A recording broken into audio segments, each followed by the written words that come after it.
Guys বাপের জন্মে প্রথমবার প্লেনে চাপলাম আর আমার সঙ্গে এত কিছু ঘটনা ঘটবে সেটা তো ভাবতেও পারি। চলো তোমাদেরকে আমার ফিলিংসটা হালকা করে শেয়ার করি।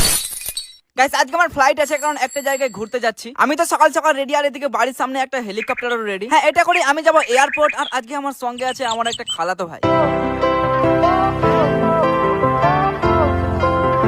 হাওয়া খেতে খেতে আমি পৌঁছে গেলাম কাজী নজরুল ইসলাম এয়ারপোর্ট। হ্যাঁ, তারপর পুলিশদেরকে রেশন কার্ড দেখিয়ে ঢুকে গেলাম এয়ারপোর্টের ভিতরে। ও মাই গড, ওয়েট গাইস, প্যান্টের নিচে দিয়ে নেমে যাচ্ছে।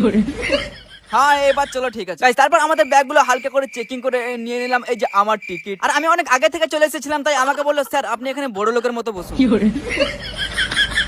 হ্যাঁ, কিন্তু এরকমই বসে থাকতে থাকতে আমার অনেক জোরে হিসু পেয়ে যায়, তাই কি আমি চলে গেলাম এয়ারপোর্টের চকচকে বাথরুমে হিসু করতে। আর গাইস বাথরুম থেকে বেরিয়ে দেখি ও মাই গড, আমার এরোপ্লেনটা চলে এসেছে। আমি তো ভাবলাম দৌড়ে গিয়ে ওটাতে চেপে যাবো, কিন্তু এরা বলছে আরে স্যার আপনাকে বাসে করে নিয়ে যাবো। হ্যাঁ, আমার তো নো প্রবলেম, বাসে করে আমাদেরকে নামিয়ে দিল একদম প্লেনের সামনে। ওয়াও, নাইস নাইস, চলো ভেতরে ঢুকি। আর গাইস তারপর ভেতরে ঢুকে আমরা ডিসকাস করছিলাম যে যদি এরকম একটা প্লেন আমরাও কিনি পার্সোনাল কেমন হবে। হ্যাঁ, ভালোই হবে, তবে এখন বেশি টাকা নাই, চলো আকাশের দিকে উঠি।